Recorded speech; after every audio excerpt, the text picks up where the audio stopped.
욥기 8장, 9장, 10장 성경 본문을 통해 인생을 어떻게 살아야 할까라는 제목으로 하나님의 말씀을 증거하겠습니다.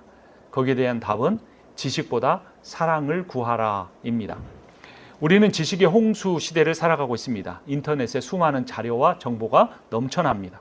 경제나 정치, 사회, 문화에 대한 것뿐만 아니라 인생을 어떻게 살아야 할 것인가, 신앙생활을 도대체 어떻게 해야 될 것인가에 대한 지식도 아주 많습니다.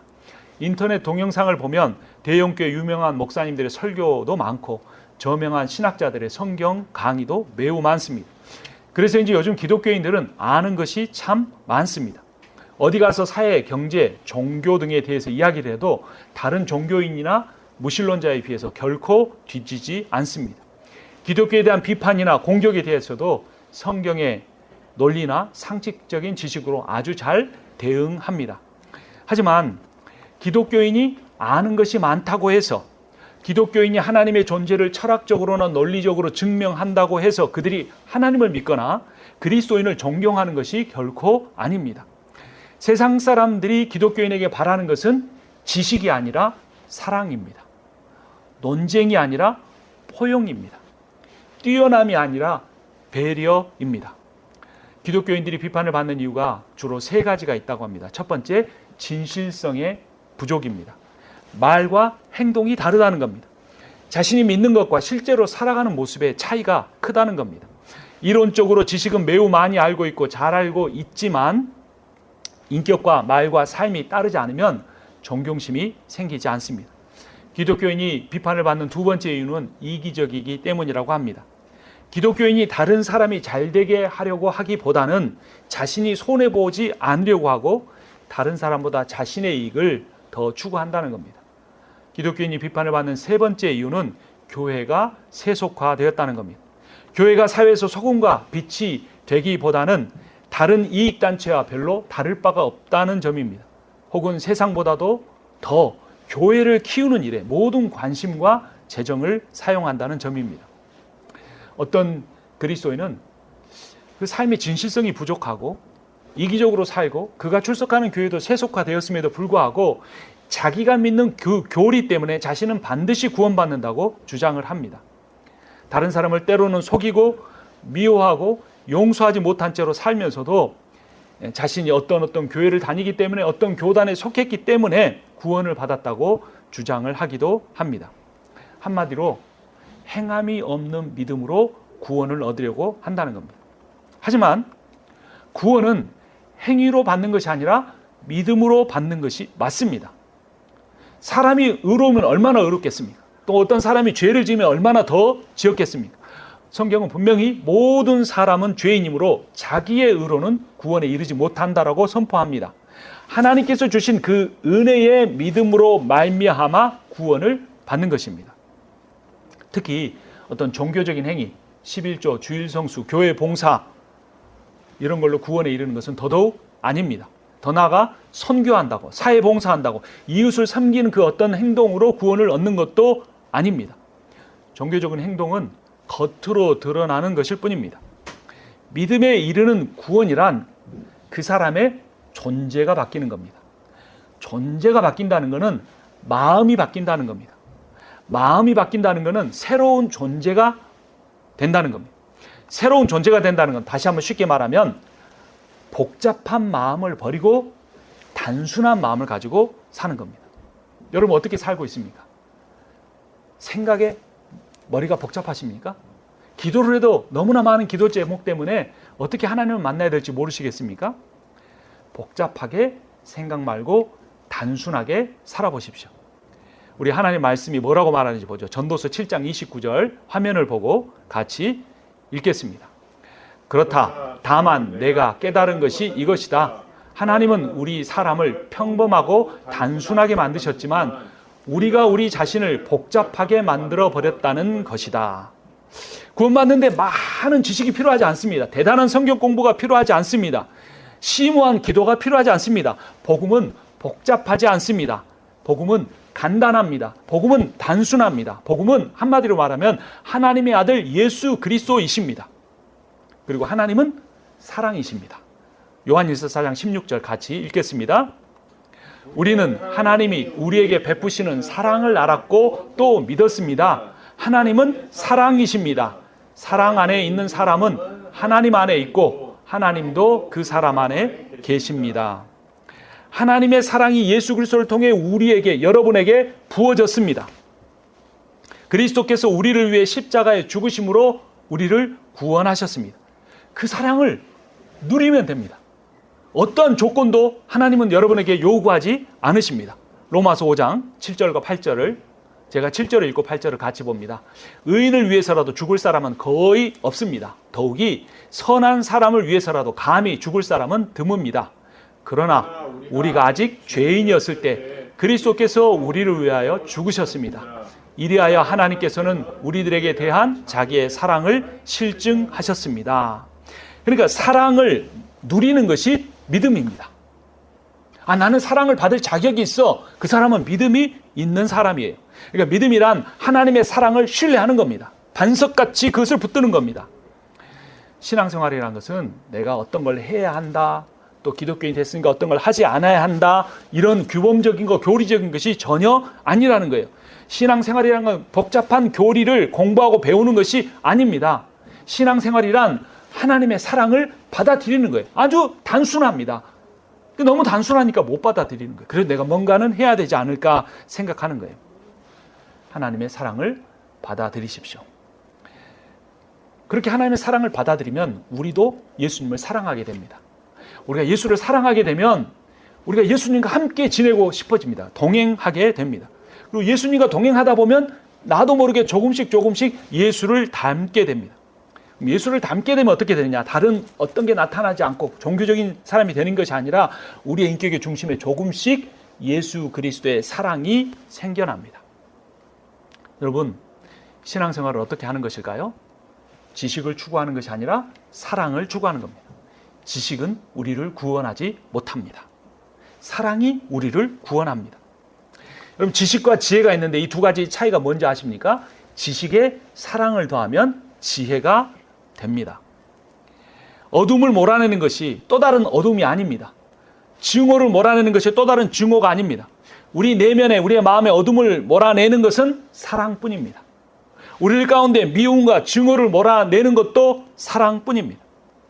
사랑이 모든 것을 이깁니다. 사랑이 증오를 이깁니다. 사랑이 죄를 이깁니다. 예수의 사랑의 이 결정체, 이게 한 가지로 딱 웅축된 게 뭐냐면 바로 십자가입니다.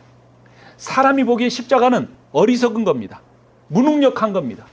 그러나 하나님이 보시기에 십자가는 하나님의 능력이고 하나님의 지혜입니다. 죄인을 대신해서 죽어주시는 사랑이고 죄인을 의인으로 바꿔주시는 능력입니다. 고린도전서 1장 18절이 십자가를 뭐라고 하는지 함께 읽어보겠습니다. 십자가의 말씀이 멸망하는 자들에게는 어리석은 것이지만 구원을 받은 사람인 우리에게는 하나님의 능력입니다. 그래서 그리스도인이 구할 것은 기적이 아니다, 지혜도 아니다, 오직 십자가 사랑의 복음이신 예수 그리스도이시다. 유대 사람은 기적을 요구하고 그리스 사람은 지혜를 찾으나 우리는 십자가에 달리신 그리스도를 전합니다. 그리스도를 전한다는 게 무슨 말이라고요? 그리스도의 십자가를 전하는 겁니다. 그리스도의 십자가를 전한다는 건 무슨 말입니까? 그리스도의 사랑을 전하는 것입니다. 예수 십자가의 사랑이 복음입니다. 그래서 신앙생활은 아주 간단한 겁니다. 지식을 추구하는 것이 아니라 사랑을 추구하는 것입니다. 그럼에도 불구하고 많은 사람들이 교회를 다니면서 지식을 추구합니다. 그리고 그 지식으로 자기를 보호하려고 합니다. 자기를 변명하려고 합니다.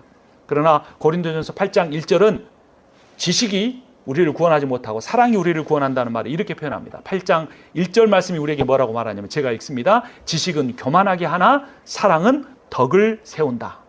여기서 이 덕을 세운다는 단어가 헬라어로 오이코도메이인데 NIV 성경은 오이코도메이를 builds up이라고 되어 있어요. builds up. 무슨 뜻이냐? 건물을 세운다라는 겁니다. 그러니까 사랑이 교회 공동체를 세운다는 겁니다. NLT라고 하는 번역본은 사랑이 교회를 강하게 한다라고 말하고 있습니다. AP라고 하는 번역본은 자기 의를 추구하는 사람은 교만하지만 이타적인 사람은 사랑으로 다른 사람을 격려한다라고 고린도전서 8장 1절을 해석하고 있습니다. 왜 지식이냐 사랑이냐 이 논쟁이 생겨났냐면 고린도 그 시의 시장에서는 그 시장에서 파는 모든 고기가 일단 우상의 제단에 바쳐진 뒤에 팔리기 때문이었습니다. 그래서 이 시장에서 파는 고기를 먹어도 되느냐는 논쟁이 있었습니다. 믿음이 약한 사람들 우상에게 바쳐진 고기를 먹지 못했습니다. 믿음이 강한 사람 모든 고기는 하나님이 주신 것이므로 먹어도 된다고 생각했습니다. 그래서 고린도 교회 안에 믿음이 강한 사람이 믿음이 약한 사람을 지식을 가지고 무시했습니다.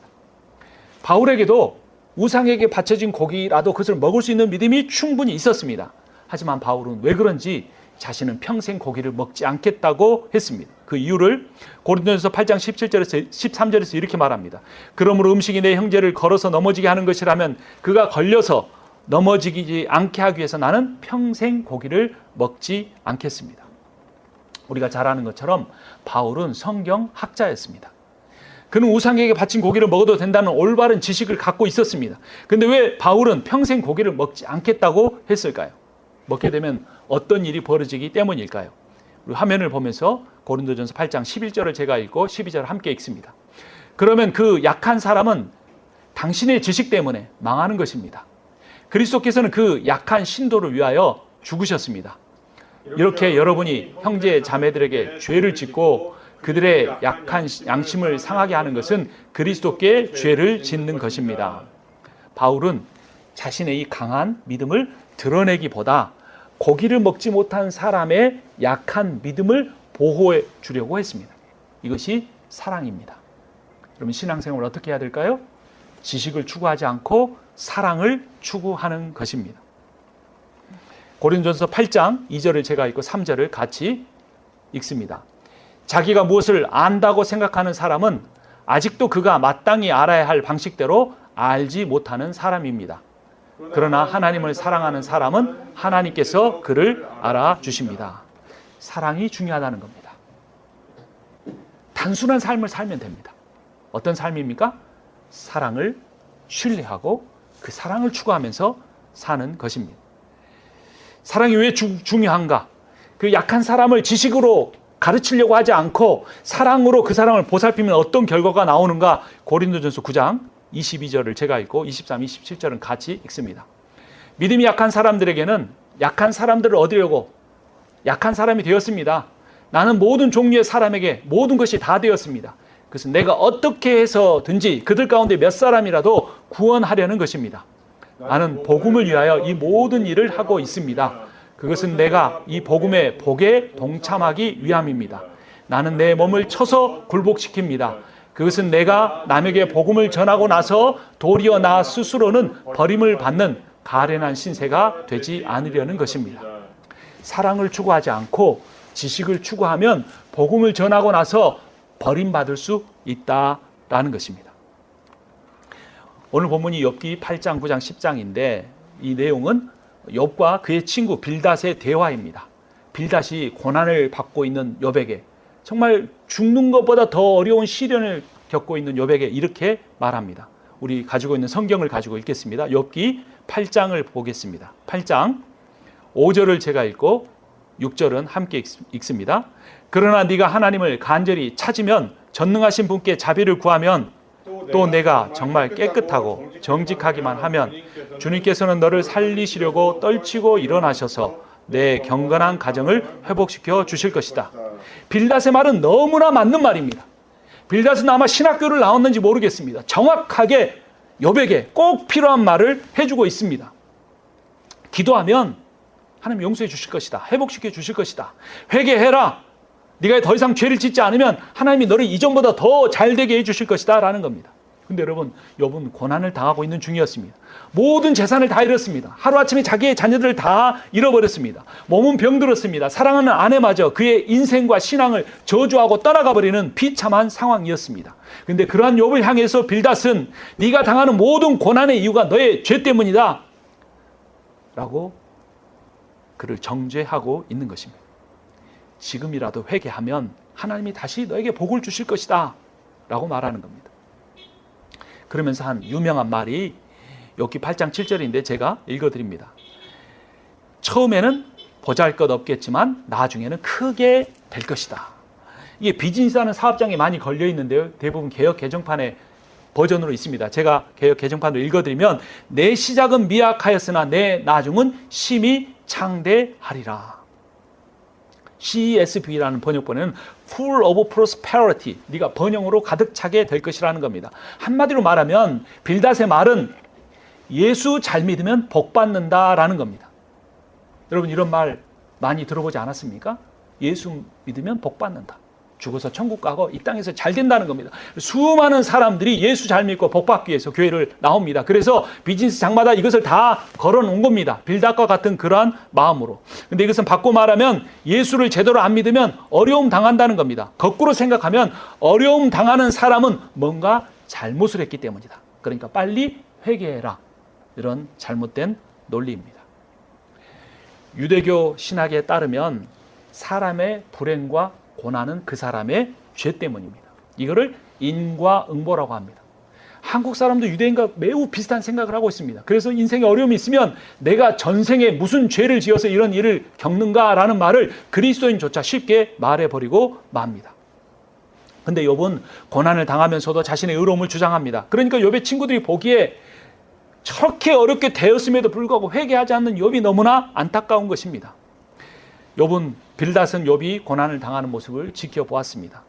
욥이 고난을 받기 전까지는 훌륭한 신앙이라고 생각했습니다. 왜냐하면 욥이 훨씬 더 자기보다 부자고 자기보다 더 성공했고 욥이 훨씬 더 잘 나가는 인생이었기 때문에 그렇게 욥을 부러워하며 인생을 살았던 것입니다. 그런데 욥이 고난을 겪는 모습을 보고 빌닷의 생각이 달라졌습니다.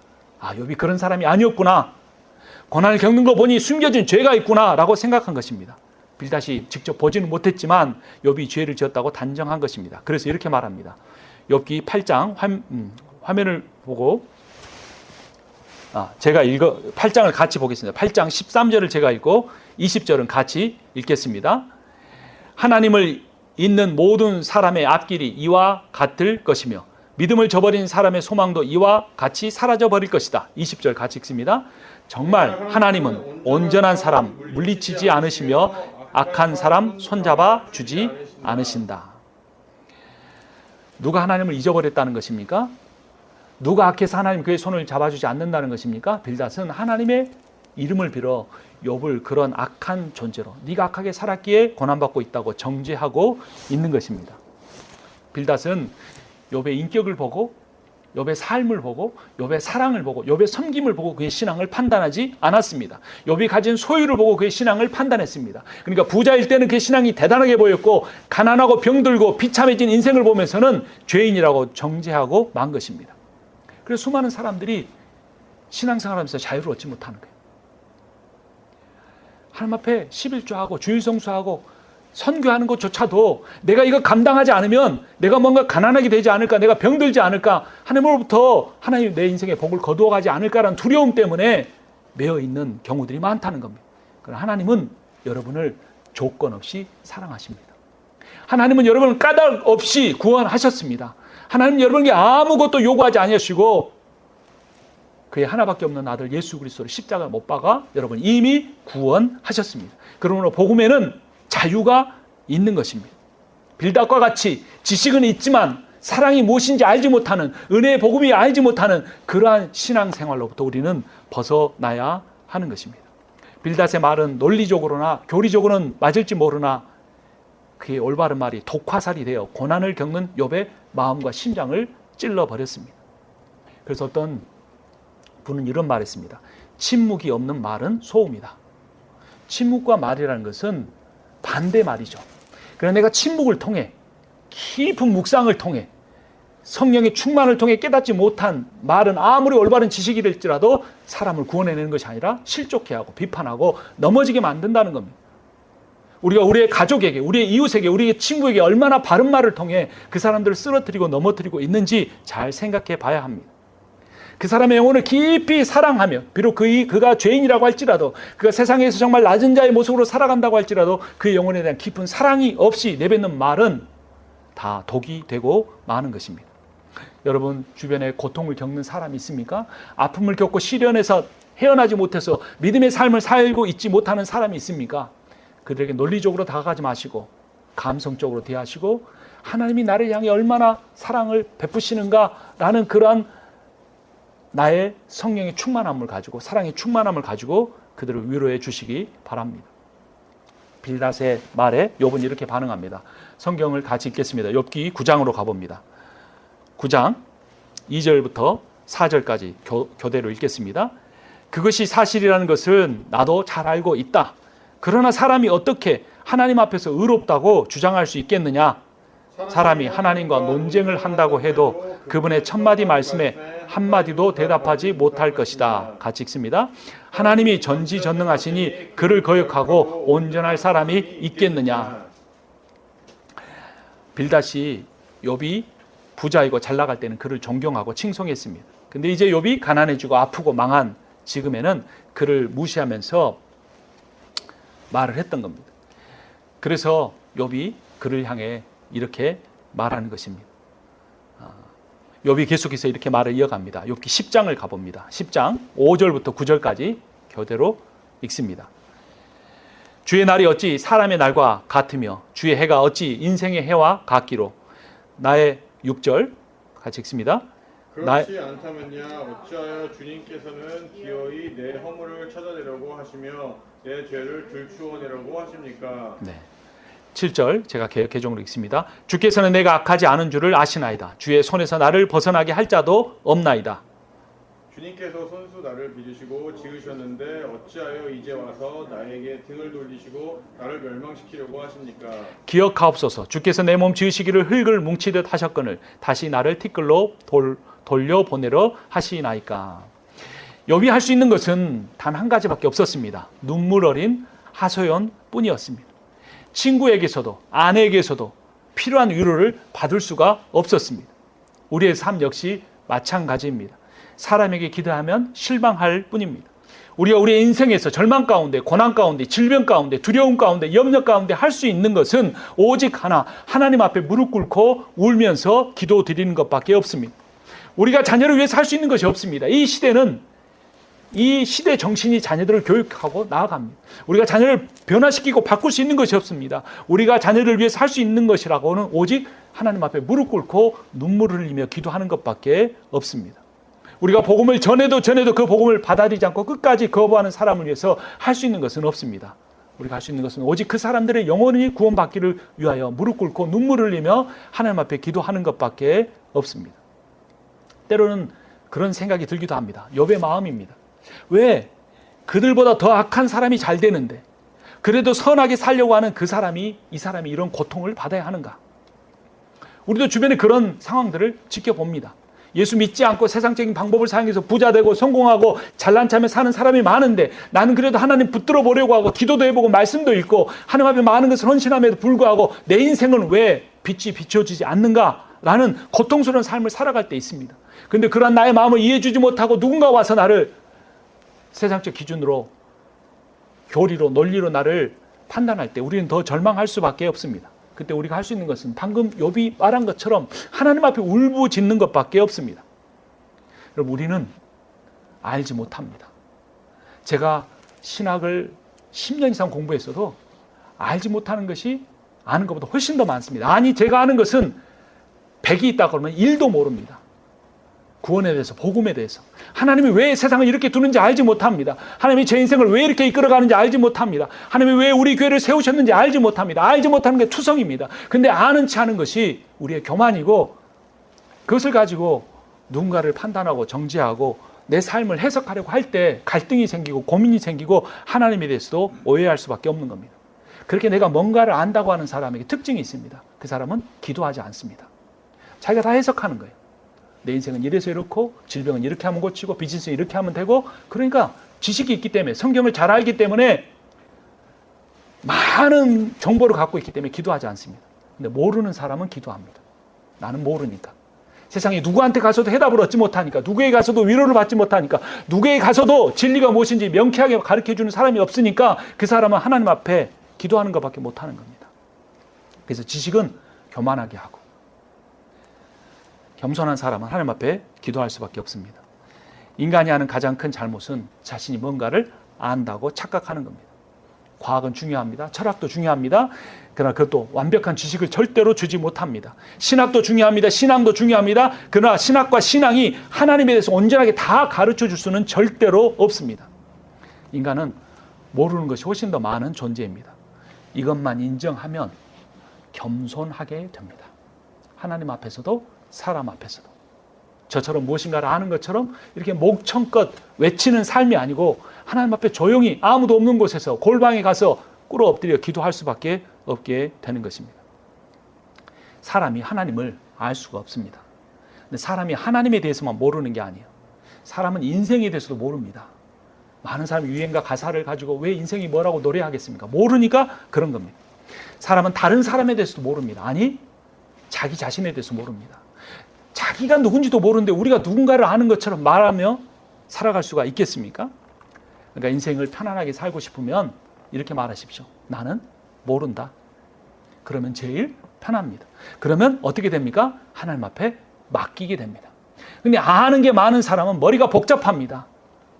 자녀에 대해서 이렇게 해주면 더 잘 될 텐데, 내 배우자도 조금만 이렇게 하면 뭔가 달라질 텐데, 교회도 이렇게 조금만 하면 뭔가 달라질 텐데 복잡해집니다. 안다고 하는 순간 또 교만해집니다. 그 지식을 가지고 자신의 삶도 해석하고 다른 사람의 삶도 해석해서 빌다처럼 욥을 사랑하는 마음으로 욥에게 감당할 수 없는 고통을 주는 것입니다. 그럼 모른다고 하면 다 되는가? 그렇지 않습니다. 우리에게는 소망이 있습니다. 지금은 이해할 수 없지만 세상이 왜 이런지, 교회가 왜 이런지, 우리의 인생이 왜 이런지, 내가 왜 이런 인생을 살아야 하는지 지금은 모르지만 예수 그리스도를 만나는 그날에는 주님께서 다 명쾌하게 가르쳐 주시는 겁니다. 거기에 대한 소망을 갖는 겁니다. 고린도전서 13장 12절 말씀을 보면 이렇게 선포합니다. 지금은 우리가 거울로 영상을 보듯이 희미하게 보지만은 그때에는 얼굴과 얼굴을 마주보며 볼 것입니다. 지금은 우리가 부분밖에 알지 못하지만은 그때에는 하나님께서 나를 아신 것 같이 내가 온전히 알게 될 것입니다. 그러면 우리는 이 세상을 살아가는 동안에는 지식을 구하기보다 사랑을 구해야 합니다. 오늘 설교의 제목이 인생을 어떻게 살아야 할 것인가입니다. 지식보다 사랑을 구해야 합니다. 하나님은 많이 알려고 하는 사람보다 적게 아는 것을 인정하는 사람을 좋아하십니다. 왜냐하면 하나님은 겸손한 사람을 더 사랑하시기 때문입니다.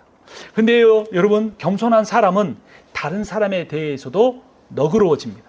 근데 내가 무엇인가를 안다고 하는 사람은 교만해지고 다른 사람에 대해서 비판적이 됩니다. 교회는 이러면 안 되는데, 목사면 이러면 안 되는데, 장로면 이러면 안 되는데, 예수 믿은 집사면, 형제면 자면이 이러면 안 된다는 생각을 하게 되는 것입니다. 그런데 하나님 앞에 서서 사람 앞에서도 나는 모릅니다라고 하면 하나님 앞에 기도하고 사람에게는 사랑하는 그러한 삶을 살 수 있게 되는 것입니다. 어떤 사람이 이런 말을 했습니다. 인생의 행복이 무엇인가? 따스한 햇살과 달콤한 바닐라 라떼와 사랑하는 가족과 함께 있다면 그 사람은 행복한 것이다 라고 말했습니다. 인간의 행복은 재산에 있지 않습니다. 인간의 행복은 사랑에 있습니다. 인간의 행복은 지식에 있지 않습니다. 비록 그것이 성경에 대한 지식이라고 할지라도 결코 행복은 지식에 있지 않습니다. 인간의 행복은 사랑에 있습니다. 하나님의 여러분을 향한 그 사랑을 신뢰하는 것이 믿음입니다. 그래서 그 믿음을 가지면 그 사람은 행복합니다. 어떤 조건 때문에, 지금 내가 뭔가를 가지고 있는가라는 기준 때문에, 내 인생을 어떻게 살아왔는가라는 그런 어떤 과거에 대한 기억 때문에 하나님이 나를 사랑하시는 거 아닌가를 판단하려고 하면 복잡한데 그렇게 하지 마십시오. 믿음은 단순한 겁니다. 하나님은 여러분을 사랑하십니다. 여러분을 끝까지 사랑하실 것이고 결코 포기하지 않을 것입니다. 여러분을 향한 하나님의 사랑을 우리 함께 찬양으로 고백하겠습니다. 그리고 이 사랑의 고백을 가지고 고난당하는 사람들을 찾아가 똑같은 말로 위로해 주시기 바랍니다. 아까 불렀던 찬양 우리 하겠는데요. 하나님의 사랑을 사모하는 자, 하나님의 평안을 바라보는 자, 너의 모든 것 창조하신 우리 주님이 너를 얼마나 사랑하시는지, 하나님께 찬양과 경배하는 자, 하나님의 선하심을 닮아가는 자, 너의 모든 것 창조하신 우리 주님이 너를 자녀 삼으셨네. 하나님 사랑의 눈으로 너를 어느 때나 바라보시고 하나님 인자한 귀로서 언제나 너에게 기울이시니 너는 어느 곳에 있든지 주를 향하고 주만 바라볼지라. 찬양하겠습니다. 하나님의 사랑을 사모하는 자, 하나님의 평안을 바라보는 자, 너의 모든 것 창조하신 우리 주님이 너를 얼마나 사랑하시는지.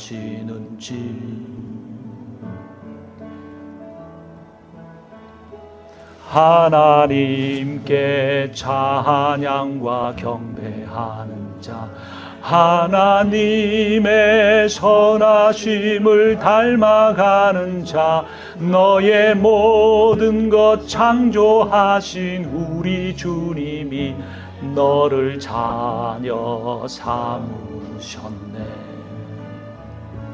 하나님 사랑의 눈으로 너를 어느 때나 바라보시고 하나님 인자한 귀로서 언제나 너에게 기울이시니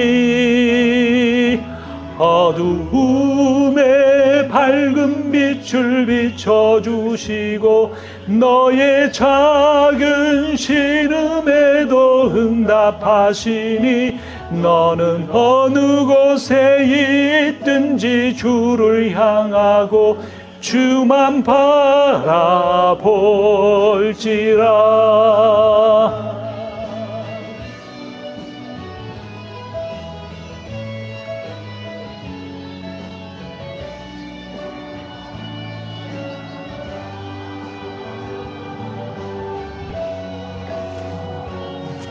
하나님 사랑의 눈으로 너를 어느 때나 바라보시고 하나님 인자한 귀로서 언제나 너에게 기울이시니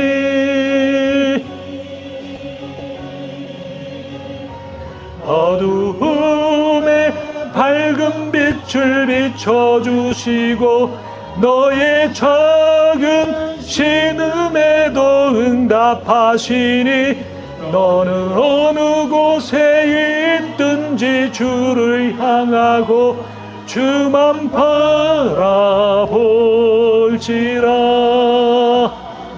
어두움에 밝은 빛을 비춰주시고 너의 작은 신음에도 응답하시니 너는 어느 곳에 있든지 주를 향하고 주만 바라볼지라.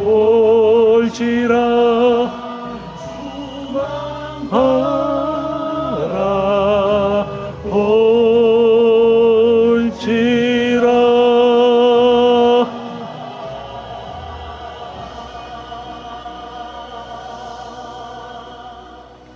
기도하겠습니다.